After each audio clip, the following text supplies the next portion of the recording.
Amigos do Alvorada Cultural, hoje é dia da eleição nos sindicatos de escritores do Distrito Federal. Vamos a conversar com os amigos, colegas que chegaram até aqui, Liberty Mall, Brasília, para votar na chapa única, continuação do mandato de Marco Linhares. Primeiro eu gosto de viajar, porque viajar faz bem para a alma, né? Óbvio que a gente faz isso com o espaçamento que o trabalho nos permite e tudo mais. Um dos lugares para onde eu viajei que me marcou mais foi sua terra, o Uruguai, né? Todas as vezes que eu vejo você, eu associo a imagem maravilhosa, Colônia de Sacramento, Montevidéu. Recentemente eu estive em Los Angeles, eu fui receber nos Estados Unidos 2 prêmios por 2 livros diferentes que eu publiquei. A novela satírica Severino Coim e O Deus da Pedra do Navio, que era um resgate, uma pacificação das minhas origens nordestinas, porque criado aqui em Brasília desde os 5 anos de idade, eu queria resgatar essa coisa do romance satírico, humorístico nordestino. Em 2006 fui ao Nordeste, fiz umas pesquisas, chamei esse projeto de Projeto Resgate, e saiu essa novela satírica, né, lançada aqui no Brasil, lançada primeiro em Portugal em outubro de 2017, depois em Recife, no Mercado da Madalena, né, e esse livro foi premiado em Los Angeles. Junto com ele um outro livro chamado Obstinação, o Lema dos que Vencem, e o Gênero Autodesenvolvimento. Na verdade, é uma felicidade grande, porque já é a segunda vez que eu sou premiado nos Estados Unidos pelo The International Latino Book Awards. E alguns poucos escritores podem usar o selo desse ILBA, desse instituto. É uma alegria ter sido premiado lá. E isso foi em setembro, dia 8 de setembro. Em outubro eu fui para Paris lançar um poemário. Alguns colegas poetas franceses leram alguns poemas meus traduzidos do português ao espanhol, os que liam, e comentaram entre si e acabaram me convencendo a lançar um poemário. Eu acho que poema é uma coisa para escritores quase celestiais, né? Estelares. Tu é muito terrenal? Eu acho que eu sou muito mundano. Eu sou muito terrenal. Uma coisa é certa, você tem uma premonição, um instinto assassino. Obrigado. Você escreveu uma coletânea sobre corrupção. Pouco tempo depois de lançar essa coletânea, a corrupção ganhou as páginas, as manchetes de todos os jornais. Teve até um impeachment de presidente, e a corrupção tem sido a base das campanhas eleitorais. O que aconteceu com essa coletânea? Me fale um pouco. E em que mudou a corrupção daquela época que você pesquisou para escrever a estes dias de hoje? Foi uma felicidade, depois de 7 anos de pesquisa, 5 de doutorado na Argentina, depois mais 2 anos aprofundando a tese que eu defendi, que foi aprovada com louvor. Portanto, foi um trabalho de 7 anos e viajando pelos países onde eu fazia pesquisa, né, que em espanhol se chama de investigação, você conhece bem. Brasil, Argentina, Uruguai, Paraguai e Venezuela. Por óbvio, o lugar onde eu mais tive dificuldade foi a Venezuela. Claro. Em 2011 o Hugo Chávez ainda estava vivo. Claro. E ele me negou, por intermédio da assessoria do Palácio Presidencial, acesso aos dados do Poder Executivo. E eu também não consegui dados do Poder Judiciário, como eu vinha conseguindo em todos os demais países membros do Mercosul. Mas mesmo assim eu consegui algumas pessoas para me ajudarem dentro do Poder Legislativo, e eu acho que sem ele saber, que me passaram alguns dados. Essa enciclopédia foi lançada em 2014, com o tema Coleção Corrupção no Mundo, e recentemente uma editora norte-americana, de 2014 em diante, eu contratei uma empresa especializada em administrar a carreira de escritor em Nova York, e essa pessoa distribuiu, né, os originais da editora, da coleção para algumas editoras, e agora assim, é uma alegria muito grande poder dizer que a coleção foi totalmente traduzida para o inglês. Já foram lançados os 2 primeiros livros dos 5 que compõem a enciclopédia. O título nos Estados Unidos é Encyclopedia Corruption in the World, Enciclopédia Corrupção no Mundo. E os 3 últimos livros que complementam a enciclopédia estão sendo lançados agora, nesse mês de novembro. Eu andei trabalhando muito nesses últimos dias, nos últimos 20 dias, para conseguir fazer as últimas revisões dos originais, dos textos que me foram enviados em inglês e em espanhol, e já está à venda na Barnes & Noble, que é uma das 5 maiores redes de livrarias do mundo. em Nova York, na Carolina do Sul, e na Califórnia. Eu fui às livrarias para testar e está disponível. Quem quiser basta entrar no site da Barnes Nobles ou no site da Auto House, que ela já está à disposição. É uma felicidade isso. Mas essa tua coleção deve estar defasada, porque acho que ali não tem uma palavra sobre, por exemplo, Lava Jato. Se fosse hoje, teria que acrescentar alguns volumes. Não, na verdade, foi bom você tocar nesse ponto, Raul, porque ela não está defasada. Minha grande preocupação, quando escrevi e lancei em 2014 a coleção, era não lançar. Primeiro, eu não queria lançar um livro, eu queria lançar uma enciclopédia, porque até então você não encontrava um livro no Brasil que tratasse a corrupção de forma científica. Depois da coleção, você pode observar que alguns escritores foram despertados para o tema e hoje você encontra alguns livros. Eu lancei 5 de uma vez, que é uma enciclopédia, a primeira e única do mundo até hoje. E eu não queria lançar casos, comentar casos de corrupção. Por quê? Eu não queria falar de Lava Jato, não queria falar de Satyagraha, eu não queria falar de um caso de corrupção.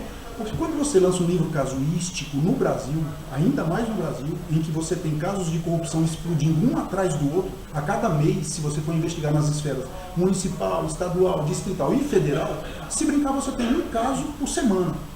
Então eu queria lançar uma obra científica, foi o que eu fiz, para não ter que estar atualizando, ou melhor, para não deixar o meu leitor desatualizado mensalmente.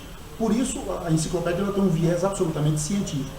E eu aproveitei nessa revisão de textos para o lançamento nos Estados Unidos da obra, que deve sair agora para a Black Friday, vai estar disponível no mundo inteiro para compra. Eu aproveitei e atualizei alguns dados sobre a corrupção. Por exemplo, eu tinha elaborado algumas tabelas comparativas e quadros sinópticos sobre os países Brasil, Argentina, Uruguai, Paraguai e Venezuela, dentro do Mercosul, com a evolução da corrupção nesses países. O que estava atualizado até 2012, que eram os quadros de 2010 a 2012, eu atualizei de 2010 a 2017. Os dados estão absolutamente atualizados, mas são dados, inclusive, que mesmo que estivessem, que o tempo tivesse passado um pouquinho, você não poderia considerar desatualizado. Por quê? Porque ele trata da evolução da percepção da corrupção nesses países. Então a obra está atualizadíssima. Compre, eu acho que você vai amar. Se você quiser, inclusive, treinar seu inglês, aproveite e compre a coleção já, em vez de comprar em português, compre The Encyclopedia Corruption in the World. Não vou ler a língua aí. My friend. Agora me diga uma coisa, não deve ser fácil pesquisar corrupção num continente que a corrupção está na gênesis mesmo de nossa Latinoamérica. Brasil é um caso emblemático, mas os outros países que você nombrou também têm a corrupção ao longo de toda a sua história. Você enxerga alguma saída? Você enxerga um futuro para estes países onde não se fala de corrupção, não haja casos de corrupção, não haja políticos corruptos, não haja partidos? É possível ou isso seria uma utopia, Judy? É possível, né? Com um bom processo educativo, é possível. Você sabe que eu tive o privilégio de dar uma palestra no Departamento de Política Latino-Americano da Columbia University, que é uma das maiores universidades dos Estados Unidos, com sede em Nova York e tal. E lá me perguntaram, fizeram uma pergunta parecida com a sua. Inclusive enxertaram na pergunta a questão: você não acha que o problema da corrupção no Brasil e na América Latina é cultural? Eu falei sim, concordo plenamente. Agora digo eu, como disse na enciclopédia, a cultura é mutável. Eu vou dar uns 2 exemplos só. Por exemplo, até o Fiat, o carro Fiat de 4 portas ser lançado no Brasil, quando o Collor assumiu a presidência, chamou todos os nossos veículos de carroças velhas, aí a Fiat resolveu inovar e lançou o Tempra. Ninguém comprava carro 4 portas porque não tinha valor algum, era só o carro 2 portas. Sim, Você sim. percebe como a cultura mudou? Hoje as pessoas praticamente não compram carro de 2 portas. Sim. Perceberam uma facilidade que é ter um carro de 4 portas. Um exemplo seguinte, nós tivemos um governador aqui no Distrito Federal que mudou a cultura em relação ao cinto de segurança e ao respeito à faixa de pedestre. Era uma cultura nossa, ninguém usava cinto de segurança, as pessoas mudaram a cultura, porque compreenderam pelo processo educativo a importância de usar o cinto. Segunda questão, eu não lembro em que jornal de Brasília veicularam uma foto de um cão, um cachorro, ali no acampamento da Telebrasília, que colocou a patinha na faixa de pedestre e um carro parou. Eu achei fenomenal, porque isso mostra que o processo de educação está muito além do processo de escolarização, meus amigos. E você vê a diferença de Brasília com outras cidades do Brasil, né? Sim. Ou seja, você falou, sim, seguramente é somente uma mudança de paradigma civilizatório para acabar com isso. Mas você vê que este Brasil são muitos Brasis? Tem solução? Tem um político que sempre defendeu a federalização do ensino. Isso poderia ajudar de alguma forma? Tem alguma outra ideia ao respeito? Tu sabes que tenho sim. Eu, esse ano, lutei muito. Aliás, em 2017, eu encaminhei um projeto educacional para a ENCLA, Equipe Nacional de Combate à Corrupção e à Lavagem de Dinheiro. Isso porque a ENCLA lançou um concurso nacional para que algumas pessoas, quem quisesse, intelectuais, encaminhar um projeto educacional para o Brasil. E eu tive um trabalho. Elaborei um projeto chamado Ética Social, como uma disciplina nova a ser enxertada, incluída no currículo nacional. E eu vi uma grande oportunidade. Eles rejeitaram, o governo federal rejeitou o meu projeto. Mas no início desse ano, em fevereiro, eu conversei com uma ex-aluna minha, que é orientadora educacional. Ela até leu o meu livro Obstinação, Lema dos que Vencem, achou muito apropriado o meu projeto sobre ética social, associado a este livro. Me convidou para dar umas palestras numa escola, onde é orientadora educacional em Taguatinga, Distrito Federal. E eu apresentei o projeto para eles e eles incluíram no PPP, que é o Projeto Político Pedagógico. Qual é a minha linha de entendimento?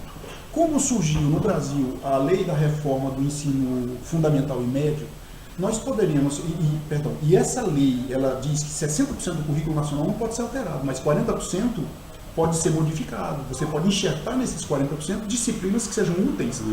Novas, mas que sejam úteis à coletividade. Então eu criei esse projeto chamado Ética Social, tive o trabalho de sentar ao computador, elaborei um conteúdo programático para 12 meses, para o ano letivo. Me ofereci e coloquei dentro do projeto a metodologia, me ofereci para treinar os professores sobre ética social em qualquer lugar do Brasil, gratuitamente, para que nós pudéssemos ensinar a ética às nossas novas gerações, desde o ensino fundamental até a formação superior. Defina num minuto ética social. Ética social é a ciência que busca a justiça nas relações sociais. Boa. E quando você busca justiça, você, acima de tudo, lança mão do imperativo categórico do filósofo Kant, porque o meu projeto está baseado em 4 filósofos: Aristóteles, Immanuel Kant, Jeremias Bentham, com utilitarismo, e o filósofo do livre-arbítrio, que é Arthur Schopenhauer. A matéria foi elaborada exatamente em cima desses 4 pilares. E quando eu me refiro à ética social como a ciência do justo, eu me lembro do imperativo categórico de Kant, que diz assim, aquela velha frase que todo mundo repete na rua: não faça ao outro aquilo que você não quer que façam com você. É uma frase, um estudo maravilhoso de Immanuel Kant, filósofo austríaco que merecia ser mais divulgado em nossas escolas. Teu olhar sobre a justiça brasileira. Eu divido justiça de poder judiciário, para começar, coisa que poucas pessoas fazem. Justiça não é sinônimo de poder judiciário. O poder judiciário, ele administra essa justiça fundamentada na lei. Eu vou repetir: poder judiciário no Brasil e na América Latina, e quase que no resto do mundo, ele aplica, ele administra uma justiça que é totalmente fundamentada na lei. Agora, pense uma coisa comigo: nem tudo que é legal é justo, é honesto. Então, o que você tem de leis... Tema para refletir. Sim, o que você tem de leis que são injustas, desonestas. Dependendo de onde você estiver, a lei pode ser terrível. Sim, no Brasil nós temos muitas leis desonestas. Eu vou dar um exemplo: a lei que nos obriga a pagar tributos. Porque é uma lei que nos obriga a pagar excessivamente mais tributos do que no resto do mundo. E aí o Estado ainda se utiliza, e nós pagamos, eu e você pagamos tributos. Qual é o objetivo de pagarmos tributos? É de vermos esse dinheiro reaplicado nos projetos sociais: moradia, educação, saúde, segurança, trabalho remunerado. Para onde vai o dinheiro? Para o ralo da corrupção. Olha os exemplos que nós temos aí. Então, tem um brocado, um ditado latino maravilhoso que a gente estuda em direito, do começo do curso até o resto da vida. Eu vou citar em latim só para me divertir, porque também só decorei isso. Lá vai. Non omni quod licet honestum est. Traduzindo, nem tudo que é legal é honesto. Certo. Então o judiciário no Brasil aplica a lei. Então quando você aplica uma lei desonesta com base num princípio desonesto, por mais que você chame aquilo de justiça, ela é uma justiça meia boca, pelas metades. Justiça é diferente, justiça é o supremo bem. Justiça é aquilo que a gente faz em relação a outra pessoa, sabendo que nós estamos, de alguma forma, igualando as pessoas nas suas necessidades, nas suas possibilidades de realização. A justiça está muito acima do direito e do que o Poder Judiciário brasileiro faz. Claro, claro. Vou te apertar agora. Qual é a tua impressão pessoal sobre o juiz Moro aceitar um cargo no governo Bolsonaro? A vida é viva, a vida é dinâmica. Eu acho que, em primeiro lugar, a gente tem que respeitar as decisões pessoais. Em segundo lugar, nós estamos diante de um novo tempo no Brasil. Eu até acabo de publicar um jornal, eu assino uma coluna no jornal Pernambuco em Foco, toda quarta e todo sábado, sobre artigos políticos, filosóficos e jurídicos. Leia. Pernambuco, www.pernambucoemfoco.com.br. E eu acabo de publicar o artigo de hoje tocando um pouco nesses assuntos. Eu votei nulo e anunciei que ia votar nulo por quê? Porque votei na esquerda e a esquerda decepcionou um Brasil inteiro. Só no Brasil? E eu conheço os frutos. Se os frutos são podres, não tem por que eu querer ficar comendo esses frutos. Já conheço. Não votei no presidente Bolsonaro, porque não o conheço. Porque ele é mais um dos que se elegeram com base em promessa. E eu preciso definir promessa. Promessa é algo incerto e futuro. Então, se querem conquistar a minha confiança, que façam por onde? Que façam um bom governo.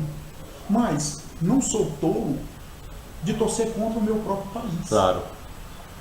Então, todos nós estamos numa cova profunda de miséria desse país. O poço da miséria econômica e social no qual o Brasil está mergulhado é muito fundo. Acho que é hora de todos torcermos para sairmos desse poço e sairmos de mãos dadas, não boicotando a nós mesmos. Então, eu espero que se faça um bom governo. Quanto ao juiz Moro ter aceitado o cargo, eu o parabenizo e espero que ele mantenha a mesma linha de aplicação da justiça e não apenas do direito.